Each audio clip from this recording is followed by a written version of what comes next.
去运动的时间。你没有听错，我们是来做运动，要做的是手指运动。来到的是手作教室，要带大家体验的是圣诞树 DIY 哦。替大家请到的是 W 老师。Hello， 大家好，我是 W 老师。好，我觉得今天比较特别的是，通常呢，不管是圣诞树啊，或是圣诞花圈，比较是装饰品放在这些元素上面。但是我看老师今天还准备了多肉植物，这样真的植物哎。因为多肉植物现在是一个很有生命力的东西，那我们想要把它装饰在圣诞树上面。对，希望让圣诞树可以更加的有生命力，也更加不一样。制作圣诞树的话，我们准备了2种的叶材。那这次我准备的是雪松，那还有倒柏，那我们接下来还要准备一些干燥的果实，对，然后还有最重要的多肉植物，对，那还有一些圣诞节装饰的东西。哇，感觉非常的缤纷。那我们就开始吧。首先的话，等一下我们要开始把它进行脱土的动作。对，那等一下脱土的话就会变成我们要把它只留下根部。我们可以先把盆稍微捏松，捏松哦，对，先捏松，先把它捏松。我们先捏松，它是整个这样子捏松取出来，这是第一步骤。然后是我要把它捏碎吗？对，你可以把它，因为它这里有3颗，所以我们可以把它分成3颗。所以像这样的多肉植物，然后呢，经过老师的脱土，它就会变成这样。那接下来我们开始帮它进行加工的动作。是，那加工的话，我们必须要拿芒果。这样子的长度是可以的吗？可以。好，你都先取大概就好了。那好的话，就可以拿出芒果跟我们的多肉植物，就把它缠绕就好。只要缠绕就好。耶，其实没有很困难呢。对，我把它缠绕完，我会把最上面的地方用一个比较尖、比较直的叶材。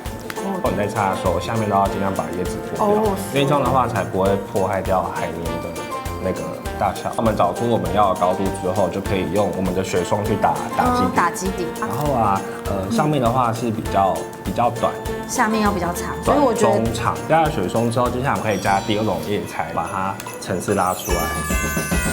因为我们的圣诞树已经大致有雏形了，那接下来呢，老师我们要做什么？接下来的话，我们要开始缠绕圣诞灯的部分。会从顶部开始。缠绕的时候有一个，我觉得可以把灯打开。那缠绕的话，尽量还是可以，就是中间这个灯泡的地方可以让它露出来。那线的地方可以把它稍微压进去。对，然后就可以开始把它转。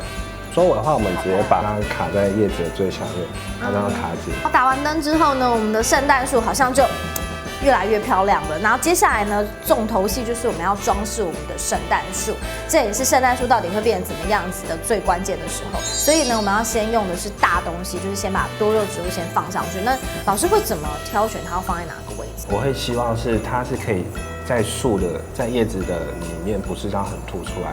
因为如果你很凸出来的话，它会破坏掉树的形状。所以我们毕竟很像它是从树里面开了一朵花一样。然后还有一个小诀窍，就是你在插的时候可以尽量把它离灯泡近一点点。那接下来呢，我们就是要最后的步骤，就是要把你喜欢的圣诞元素的东西都放到这个圣诞树上面。像嘉怡就想要把这个松果把它放到上面去。好像譬如说呢，我觉得我这个地方颜色比较不跳，然后我就选择一个像这样橘色颜色比较跳的干燥成片，然后插在这个绿绿的地方。耶，我的圣诞树终于大功告成了，而且我觉得它非常漂亮，而且对比老师原本的作品，其实我真的是缤纷很多。老师要不要稍微对我的作品做一些什么奖品之类的？100分。